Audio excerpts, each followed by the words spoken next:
Mon petit padawan, si ça t'arrive trop souvent quand tu attaques, que tu fais un enchaînement de te faire contrer, alors ce que je vais te montrer dans cette vidéo va énormément t'aider. Alors si tu te fais contrer à chaque fois que tu attaques, il y a souvent plusieurs raisons. Une des premières raisons à éliminer, c'est que tu te mets trop sur l'avant quand tu attaques, c'est-à-dire que quand tu vas attaquer, tu tombes sur ton appui ici et tu es la tête complètement en avant. Il faut essayer quand on attaque de garder sa tête loin. Plus je rapproche ma tête, c'est mathématique, plus j'ai de chances de me faire contrer parce que j'ai moins de distance. Donc l'autre va réussir plus rapidement à toucher, j'aurai moins de temps pour réagir. Mais ce n'est pas vraiment ça que je voulais t'aborder. Je voulais juste que tu aies ce petit conseil-là aujourd'hui et que tu fasses attention à ça la prochaine fois, c'est-à-dire de ne pas tomber sur ta jambe avant quand tu attaques. Mais le sujet de la vidéo, ça va être plutôt la capacité d'entrer et sortir et les différentes manières de le faire. Donc, qu'est-ce que j'entends par entrer-sortir? Ça va être la capacité à venir frapper et tout de suite ressortir, se retrouver hors distance. Parce qu'une erreur que je vois qui est fréquente chez beaucoup de débutants et parfois même chez des gens plus avancés qui ne font pas attention à ça, qui se crispent un peu, qui ont du mal à être relâchés et avoir ce côté un peu jeu qu'il faut essayer d'avoir dans la boxe où on essaye de jouer, de toucher sans être touché. Donc, c'est un peu comme si on jouait à chat mais avec des conséquences un peu plus dramatiques.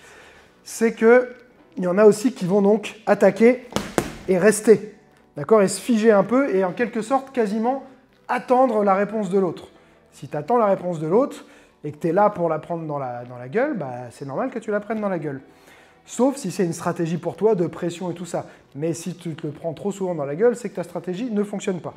Donc, comment on peut faire? Plusieurs solutions. La première, ça va être déjà de jouer avec sa jambe avant.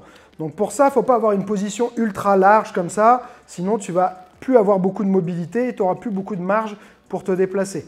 Donc tu vas avoir une position avec des appuis plus rapprochés qui va te permettre d'avancer ta jambe avant sans tomber dessus, mais d'aller venir avancer ta jambe avant pour travailler déjà avec ton bras avant et toucher sans te faire contrer parce que tout de suite tu ressors. C'est-à-dire si tu fais ça et que tu restes, là je me fais contrer. Si je viens faire hop et je ressors et après je suis disponible pour m'en aller aussi s'il vient pour essayer de me contrer. D'accord? Donc capacité à avoir donc la bonne position de départ, entrer, sortir sans tomber sur l'avant. Je pense toujours, je garde ma tête le plus loin possible de mon adversaire. Donc ça c'est la première chose. Si bien sûr tu veux envoyer ton bras arrière, il va falloir que ta jambe arrière suive. C'est-à-dire si tu fais ça, et de là, tu vas avoir du mal à bien envoyer la jambe arrière. Hein. Tu peux avancer avec ta jambe avant, faire et ressortir avec ta jambe avant. Ma jambe arrière a juste pivoté sur le deuxième coup, mais elle ne s'est pas déplacée, ce qui me permet de rentrer et de ressortir vite. Mais ça va être compliqué si je veux faire autre chose. C'est-à-dire si de là, je fais la même chose et que je veux rajouter un crochet, je suis trop large, je ne suis pas bien placé. Donc ça veut dire que si je veux ensuite me rapprocher pour faire autre chose, hop, il va falloir que forcément, sur le deuxième, ma jambe arrière suive, je pivote et ensuite je vais pouvoir ressortir de différentes manières. Donc là, on va commencer à rentrer dans une des stratégies suivantes. Autre, d'ailleurs, conseil en passant auquel je pense comme ça, ce n'était pas prévu, mais si tu te fais trop souvent contrer aussi, essaye de faire des enchaînements plus courts. Plus tu fais un enchaînement long, plus il y a de chances que tu te fasses contrer pendant l'enchaînement. Donc, si c'est un problème récurrent pour toi, d'abord, essaye donc d'utiliser les stratégies que je te présente aussi, mais de raccourcir tes enchaînements à 1, 2 ou 3 coups, pas plus. Donc maintenant, on a vu la stratégie jambe avant. On va aussi pouvoir travailler ce qu'on appelle le jaillissement, où ça va être tes deux appuis qui vont faire un aller-retour. Donc, et je ressors avec mes deux appuis. Et je ressors avec mes deux appuis. Donc pour ça, il faut pas forcément être bondissant, d'accord, contrairement à ce qu'on croit. Quand on regarde, même les boxeurs qui sont ultra mobiles et qu'on considère comme légers sur les appuis, ne sont pas en réalité en train de bondir tout le temps. Ils marchent, ou ils ressortent, ils sont disponibles, mais ils savent en fait se poser. Parce qu'après, si tu es tout le temps en train de sautiller, il y en a un pour qui ça fonctionne bien, toujours des exceptions, mais tu vas aussi dépenser beaucoup d'énergie et tu as aussi tout le temps le risque, dans ton sautillement, de te faire choper au mauvais moment. Au moment où tu es en l'air, où tes appuis sont en l'air. C'est très court, mais ça peut arriver. L'idée en boxe, c'est plutôt d'avoir tout le temps ces appuis disponibles, bien posés, pour être capable de réagir, que ce soit défensivement ou offensivement. Donc, travailler cette idée de même avec un jab, je dois être capable d'envoyer les deux appuis en même temps. Donc, boum, pareil sur mon jab cross-crochet. Et je ressors. OK? Après, tu vas aussi pouvoir travailler avec ta jambe arrière. Donc, ce que je veux dire par là, c'est que ça va plus être pour rester in the pocket, comme ils disent, donc plutôt au corps à corps. Si tu as envie de rester à distance et d'être capable de te défendre, mais de remiser derrière, c'est-à-dire quand je fais ça, je suis ressorti, je n'ai pas vraiment de continuité. Okay? Maintenant, si j'avance avec mon jab cross et que là, soit j'ai vu un contre ou je veux anticiper un contre, je peux reculer ma jambe arrière, d'accord, pour prévoir justement d'être hors distance, mais ma jambe avant, en fait, elle est restée au même endroit, ce qui me permet de revenir plus rapidement. Okay? Donc, ça va être un aller-retour de la jambe arrière. Donc, par exemple, ça peut être ton jab cross, tu as avancé, soit tu as avancé avec tes deux appuis, tu vois, boum, et là, tu vas travailler retrait de la jambe arrière, et retour en cross. D'accord? Donc, ça donne ça. Hop, hop, boum. Je peux prendre mon temps, j'observe entre les deux. Hop, hop, boum. Et toujours la même chose, je fais attention à ne pas faire ça. Et là, quand je reviens, souvent, ce qui peut arriver, c'est que je reviens trop près. Donc, je me retrouve dans une position qui n'est plus une bonne position pour faire grand-chose. J'ai les pieds trop rapprochés. Ou alors, je me retrouve complètement sur l'avant. D'accord? Et là, je donne ma tête à nouveau pour le contre.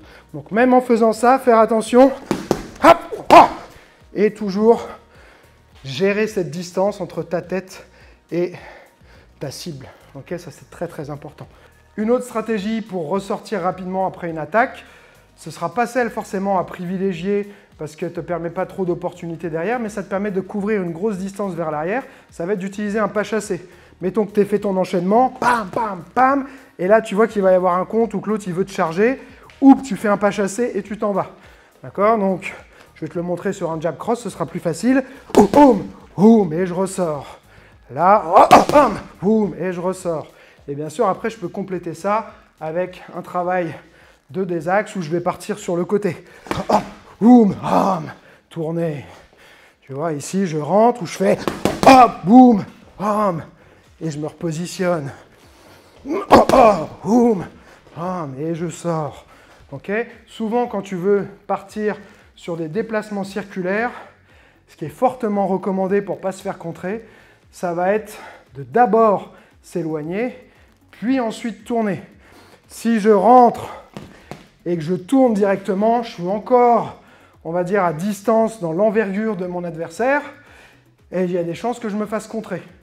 Ça se fait aussi avec un travail d'esquive, je me désaxe, ou je vois que l'autre est vraiment sur la défensive et pas sur l'offensive, mais dans l'action, ce n'est pas toujours évident de discerner, et je le fais. Mais réellement, le plus safe, là où tu vas prendre le moins de risques, ça va être rentrer, sortir, puis tourner. Et dans ta sortie, d'ailleurs, tu peux sortir et directement partir en pas en L, ce que moi j'aime bien appeler le MC Hammer, pour ceux qui connaissent, référence d'anciens, comme on m'a dit déjà, ou donc le pas en L, tu vois, je trouve ça moins rigolo comme nom, mais c'est hop, je chasse et je pars, tu vois. Là, hop, et je pars, et après je tourne. Et ça peut être juste un réajustement. Hop, hop, et je reviens. Boum, et je remets la pression. D'accord? Donc voilà les différentes stratégies qui pour moi vont faire une vraie différence pour toi et qui vont te permettre de ne pas te faire contrer systématiquement. Bien sûr que des fois, tu vas te faire contrer. D'accord? C'est quand on attaque, c'est une prise de risque. Et quand on prend des risques, forcément, on s'expose et donc on peut se faire contrer. Je ne te dis pas que c'est 100% du temps que ça ne va jamais fonctionner. Il y en a, ils vont te voir venir, tout ça, ils t'attendent, ils savent ce que tu vas faire. Peut-être que tu es trop prévisible, que tu n'incorpores pas suffisamment du travail de feinte, de la préparation, et qu'on te voit arriver, que tu es trop crispé.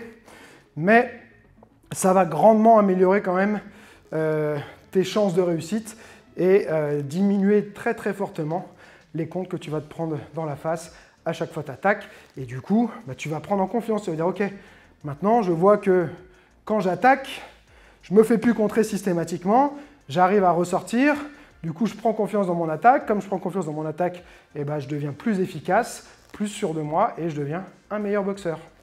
Pour résumer, les différentes possibilités que tu as, utilise numéro 1, ta jambe avant. Numéro 2, utilise tes deux appuis en simultané, entrée-sortie avec les deux appuis. Numéro 3, tu utilises ta jambe arrière plus pour attaquer, ressortir, mais rester suffisamment prêt pour à nouveau rattaquer, donc pas casser complètement l'action, être prêt à continuer. Et numéro 4, le pas chassé qui va te permettre de vraiment sortir, partir loin et ensuite partir sur les côtés, ce qui sera d'un point de vue défensif le plus efficace. Pour travailler tout ça, tu as plein de manières différentes. Tu peux le faire si tu es en solo, soit travail de shadow, tu te mets une thématique par round. Par exemple, tu dis là, je vais travailler essentiellement ma jambe avant, je fais 3 minutes, je prends 1 minute de repos. Si ce n'est pas suffisant, je sens que je galère un peu, que je ne suis pas encore à l'aise, je peux faire plusieurs rounds sur le même thème. Si je sens que je suis à l'aise, je passe au thème suivant, les deux appuis, puis ainsi de suite. Aussi, tu peux le travailler, comme je te l'ai montré, au sac de frappe et bien sûr, avec un partenaire, mais il faut que ce soit du travail en coopération, coopératif, c'est-à-dire qu'il va te laisser bosser. Et puis au bout d'un moment, tu peux commencer à te mettre soit sur du sparring à thème, soit directement du sparring complet. Un thème que tu peux très bien faire, c'est ce que je faisais parfois dans mes cours collectifs aussi, c'est dire il y a un qui a le droit d'attaquer en premier et l'autre qui n'a le droit que d'essayer de riposter, de contrer.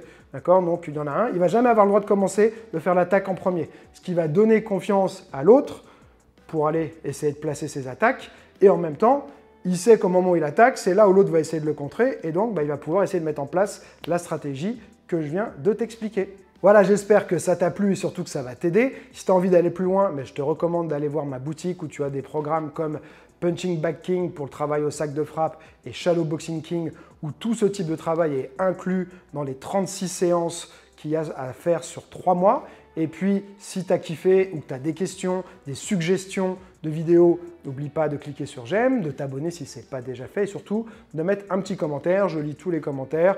Donc voilà, si tu as une question ou les suggestions de vidéos, des choses qui pourraient t'aider que je n'ai pas encore fait récemment, ça m'aide moi pour trouver une source d'inspiration. Et puis comme je dis toujours, celui qui croit savoir n'apprend plus, alors garde l'esprit ouvert.